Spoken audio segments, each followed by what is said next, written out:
Hi guys, welcome back to my channel. My name is Rhoda Oluwafemi. I film about lifestyle, social issues and adventures. If you're new here, welcome. Where have you been? I have been waiting for you. Please click on the subscribe button to get subscribed to my channel and turn on the notification button to get notified whenever there's a new video up on my channel. Thank you. Ever since I got back from my vacation from London, England, a lot of people have asked me how I was able to apply for my UK visa from within Canada. And in this video, I'm going to be telling you guys how I did that and the documents that I submitted.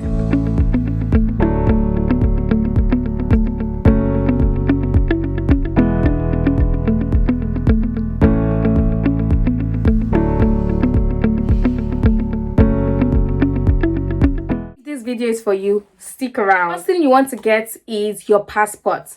It must not be expired, and you also need to have your Canadian visa stamped on your passport. If you are a student or a worker and the visa which you came to Canada with has already expired, you have to apply for your TRV, which is a temporary residence visa. I mean, as a student, and I'm no longer a student, and that visa expired already, so I had to apply for another visa. And I didn't have to apply for a study visa because I'm no longer a student, like I said. So I did apply for my TRV and I got that. Application time for that was about a month, I would say, from when I submitted my application to IRCC, when they approved it, up to the time I sent my passport via Canada Post to their office and then returning it to me. So now that you have your TRV and your passport still up to date and still within status, you can now apply for your UK visa. You go to the UK website for application for visa and apply for your visa. There are different types of visa duration. There's 6 months, there is 11 months, there's 12 months, there's 5 years, there's 10 years, and so on and so forth. Of course, the prices varies. I did the 6 month visa and I paid around, I think, 400 Canadian dollars. You would then select the duration of visa that you want and you get started. Open an account, put in your email address and your name, and then you would get a confirmation email which you would use to confirm your email address, and then you now have your account. I used a couple of documents for application, and I would list them so that you can see them and also get them for yours. So the first one is my offer of employment here in Canada. I believe that you would have one because an offer letter is the first thing you get before you even start working at all. So I believe that as a worker in Canada, you do have an offer letter. The second document is evidence of leave from work. Number 3, I used my work permit. Now, your work permit is obviously different from your Canadian visa. Your Canadian visa is on your passport. It's a stamp on your passport, but your work permit is a single document. Number 5, I used my tenancy contract. Tenancy contract served as a proof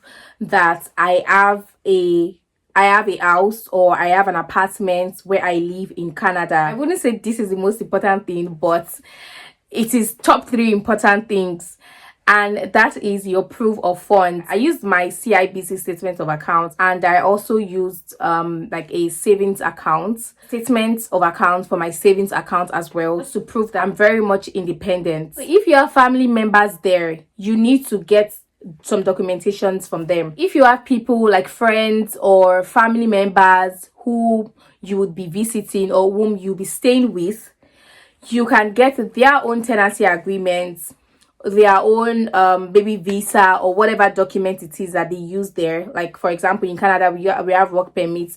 There it can be like their COS or whatever. Just get it as a proof that this person you're going to see or these people that you're going to see are living in England legally. And also help you with like their bank statements. This will give you like a robust application and an evidence to prove that you have people that will cater for you, people that will accommodate you and whatnot. But remember that you also need to show proof of relationship. So if the person is your aunt, for example, you need to show proof.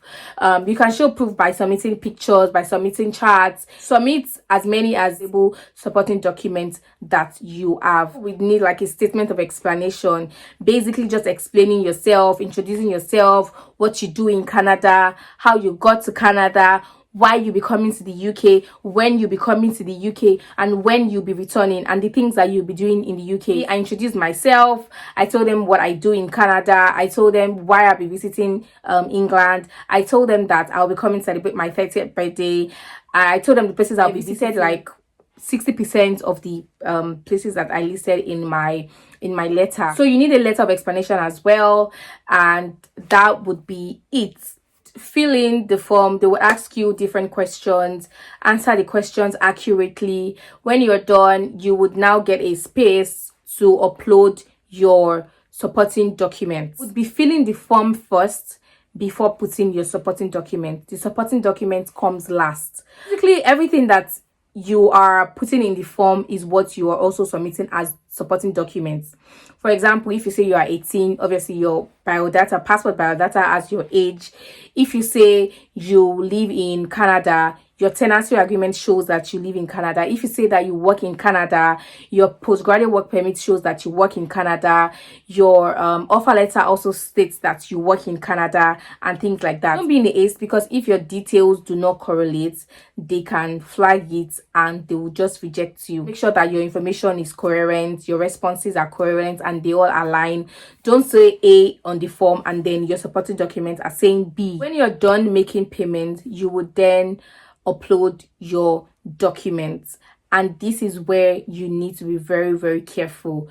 Remember, again, your information, your details, they need to be in alignment. This is why it's always good to say the truth, because now you've already filled a form that you don't even have a copy of, or you don't have the information retained. So now you're submitting a document that is not coherent with what you've already filled on the form. It can be very tricky. So, but I believe that you, like, again, there's no point to lie. So I believe that said on the form would also align with your supporting documents. The way the portal is broken the supporting document into sections. You're not just uploading everything under one section, you're uploading different sections. For accommodation, under the accommodation is for yourself and whomever you're staying with. For example, if you're staying with somebody, or if you would be renting like an Airbnb or whatever. So by that time, you already are in conversation with like an Airbnb agent or an apartment agent. Whatever agreement you have with the person, either a screenshot or any document, you need to attach it together with your own agreement tenancy and put it under accommodation. So each segment is for both yourself and maybe your family member or your friend that you're going to visit or you're going to be staying with. Also, when it talks about like your identity, put your passport, put your friend's passport or your family member's passport or whatever. Like, try to put all your documents, merge them together. The portal allows for PDF, JPEG, and many other formats. And it was very tricky when I was uploading, because I remember that from most of my documents, JPEGs were not working. It was showing file corrupted. And I checked Google, I checked Reddit, I checked for how I could overcome that part of the application, because it was killing me. Take a screenshot of those, even if it's a 10 pages document, take screenshots of the documents and upload it. It works. And I was so scared, because I feel like PDF formats are more formal and very official than JPEG. So I was really scared, but I needed to overcome that stage, because without that stage, you can't even apply for like a biometric appointment. So I used JPEG formats for like more than half of my application, then PDF for the remaining parts. Don't be scared. This is me telling you, don't be scared, because JPEG formats are allowed. Even my letter of explanation, I could not upload it because it was saying corrupted. No way to overcome that. So I just used screenshots and JPEG formats, and my application was successful. You upload your documents, be sure that you're done. Upload it, and you can now apply for your biometrics appointment. So the office is in downtown. you would have to select a date and a time. Now, when you are for your biometric, to ask you different questions. Do you need help with your documents? You can submit physical copies of your documents. If you want to go that route, you can, but you have to pay an additional sum.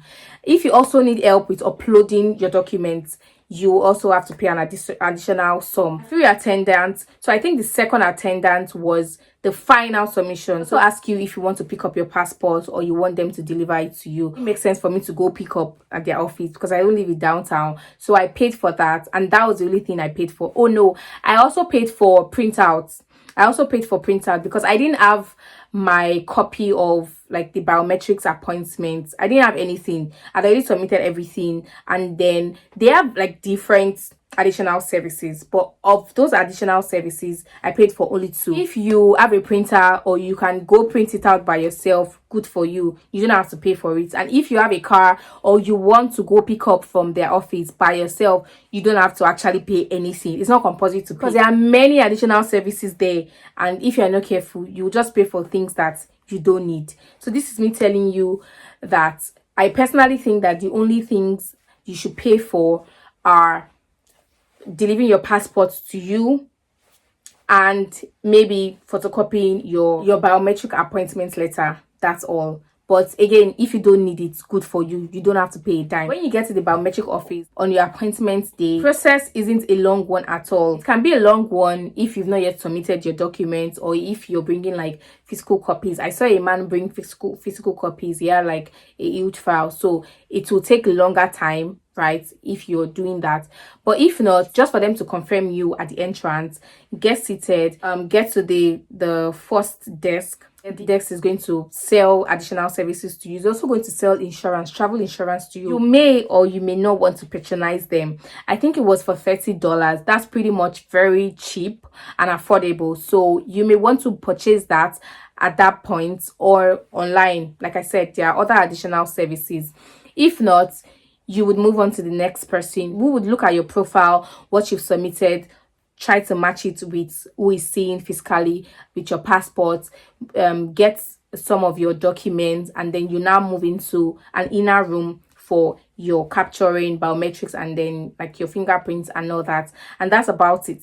It takes about 2 weeks. Yeah, the visa process was about 2 weeks. After 2 weeks, I got my passport back with my visa on it.